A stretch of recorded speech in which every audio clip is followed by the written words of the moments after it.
A very good evening to you. Thank you for joining us. Welcome to Sports Tonight. This is the Thursday night edition of the show. Promises to be exciting. We have a whole lot packed into this show this Thursday, and I can assure you, if you stay with us for the next 50 minutes plus that we're doing this show, we'll make sure it's worth your while. We'll make sure you enjoy every bit of what we have on offer for you. Thank you once again for allowing us into your homes, for the privilege of spending this time with you, and welcome once again. My name is Tony Bitoye. Let me start off the show tonight by telling you that my guys are ready. We'll be here from start to finish. Olawale Adigun, let me call your name in full tonight, is on the show, and Yemi Adebayo as well is with us on Sports Tonight.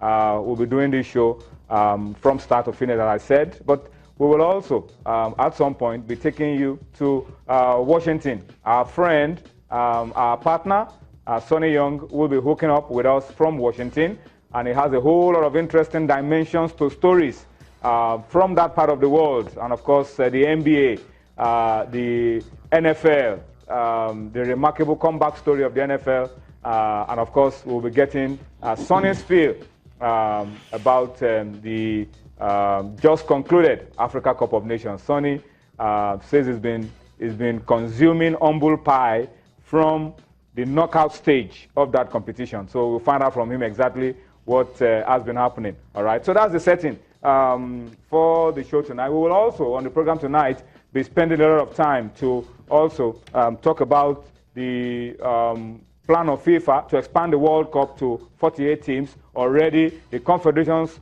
are beginning to, just so for slots. All right, what's UEFA saying about that? What's CAF saying about it? We'll find out as we go on Sports Tonight. We will also touch up on the English Premier League. As Wenger says, it's not over yet. It's not over until it's over. We'll exactly find out what hope there is for Arsenal. How can they finish? And where will they finish this season? All right. A little bit of tennis. Maria Sharapova is in the news. We'll find out exactly why as you stay with us all through Sports Tonight this Thursday. Guys, we have a lot of issues to talk about, really, but let's start with the good one. The good one is, well, we're not at the Nations Cup. Not a problem. We're moving up. That's the story. We're not at the Nations Cup, but we're moving up. And the time we won the Nations Cup in 2013, we didn't move. We didn't move. This one, we did not go for the Nations Cup. We didn't play. We didn't play any game, but we moved 9 places. That's huge. All right, so let's start off the show tonight by talking about the FIFA rankings released today. The Eagles are still 7th in Africa, but we're number 41 in the world now. But look at it. The best African nation ranked by FIFA now is Egypt, number 23 in the world. Remember, at some point they were in the top 20. Now they're 23. African teams are really moving up, I think, on the strength of what happened at the just concluded Nations Cup. Senegal, 31 in the world, number 2 in Africa. Cameroon moved up massively. Wow. African champions, now number 3 in Africa, 33rd in the world. Tunisia in 4th place. Congo DR in 5th place, Burkina Faso in 6th place, and Nigeria in 7th place. We are easily the biggest movers among countries that didn't go for the Africa Cup of Nations. Ghana is in 8th, Cote d'Ivoire is in 9th, Morocco completes the top 10. How are the mighty falling? A few months ago, we were chasing Cote d'Ivoire, chasing Ghana, chasing all these countries. But look where they are right now. Yeah, Tony, good evening first, and to all of our viewers out there. For the first time in a while, don't let me sound too judgmental, but I think in recent times we've seen that the rankings for Nigeria has had a semblance of the reflection of our football. The upsurge in our football in the last couple of years or last year has ensured that it has mirrored into the rankings, where we are moving up steadily. Even before the Nations Cup, we raised the concerns that teams who do well might upstage us. Yeah. But guess what? Yeah, they have. Look at the rankings. Look at those in the top 6. There are those teams who also did well at the Cup of Nations.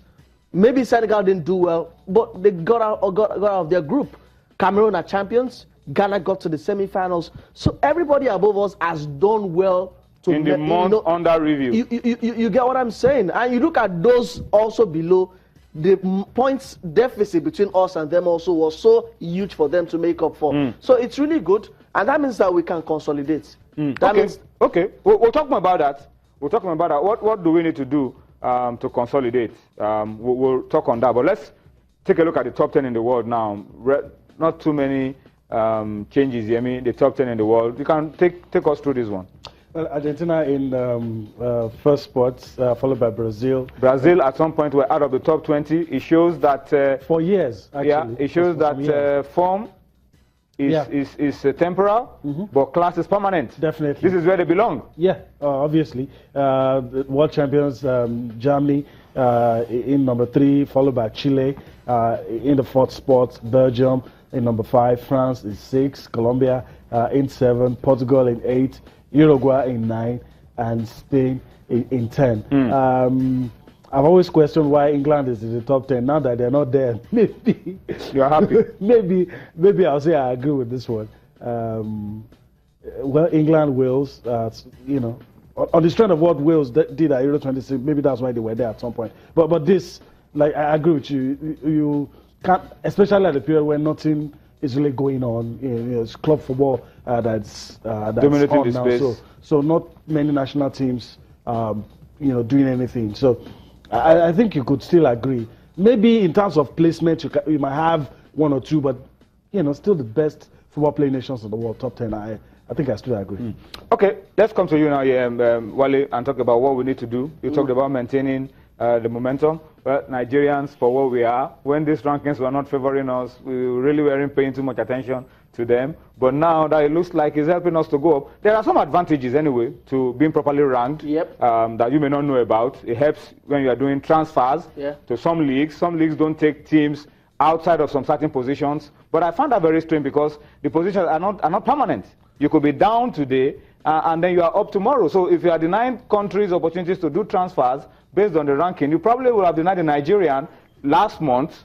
And then this month, the Nigerian is eligible to move. Yeah, but you like it or not, those are their standards. Remember also that a good ranking also helps you get some good friendly games to play. So it also helps you during draws, seedings, and so that's the importance.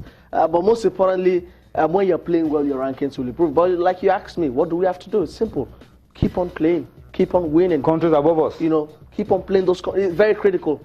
That's what some don't know. Because we're playing Senegal in March. Yeah. Although the coach says it's a friendly game, it's not a must-win game, it's to help our team to get better. So we really need to balance things up. When you're playing the friendly game, you are not playing a must-win game. At the same time, you are keeping your eyes on improving your team on one side, and you are keeping your eyes on the rankings on the other side. So you have to balance. Good to kill 2 birds with 1 stone sometimes. Very good. Because it will help. It will help us. But I do agree it's a friendly. Not much should be ready. The essence of that friendly is to prepare us for Cameroon. But then again, it's not for Cameroon. It's to prepare us for Cote d'Ivoire. It's to prepare us for South Africa. All the matches that we're going to play, whatever. Sorry, it's to prepare us for South Africa. We know where our mind is. And a lot of people are not even thinking. You know, that Bafana doesn't even come to mind. And that's the mistake. It doesn't even come to mind. That's a mistake of Cameroon. I mean. It's a mistake. I agree with you. Yeah. The manager, Gerald Rowe, talked about that after the game between Remo Stars and Knight Tornadoes just yesterday, that we are missing the point. We should focus much more on South Africa. Why? We haven't been in the Nations Cup since 2013. It's important we go back in there. We don't want to qualify for the World Cup. The next Nations Cup in 2019, the last time we were there was in 2013. 2013. That's 6 years. Yeah. So we have to get back into the mix. When we call ourselves the best team, one of the best in Africa, we need to be playing Africa's Mondial competition. That's the Nations Cup. And you know why it's key to focus on South Africa? All respect to Libya and Seychelles, but South Africa look like the team that will give us on paper. You know, on paper, the trouble. So it's important we deal with them, so we can hopefully also on paper deal with Libya and Seychelles. And apart from that, Wale, we are playing South Africa in June. And we are playing Cameroon in August. There is still a lot of time. Naturally, the one in June should come first. The one in June is very key. You guys, victory. We're talking about the impact of the Nations Cup success on Cameroon now, it's also important for us to win our first game in the Nations Cup qualifiers for confidence. For momentum. For momentum. Very important. It is very important because that carries us. It carries us. I'm not sure we'll have too many windows after that game before we play against Cameroon, while they will be going for the Confederations Cup. Yeah. So we need to also go in with that momentum and prepare for it. It's very important. So South Africa is... Another factor in here is that, see, I know it might not be a big factor, but psychologically, by the time Cameroon play in the Confederations Cup, they have a taste of what it's like in Russia.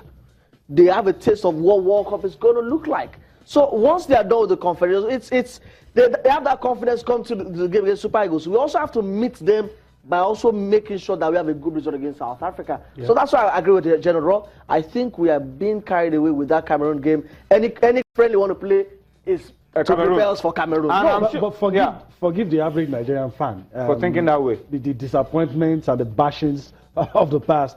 Nobody's going to listen to any excuse. We are the last World Cup, Yemi, but we are not at the last Nations Cup. That's what I'm saying. Yeah. I'm not saying the South Africa game is not important. I'm just saying forgive, even while you are playing South Africa. While you are playing Senegal, everybody's thinking of Cameroon. Forgive the average thinking. Nigerian. And that's why we are here to tell them what the right thinking should be.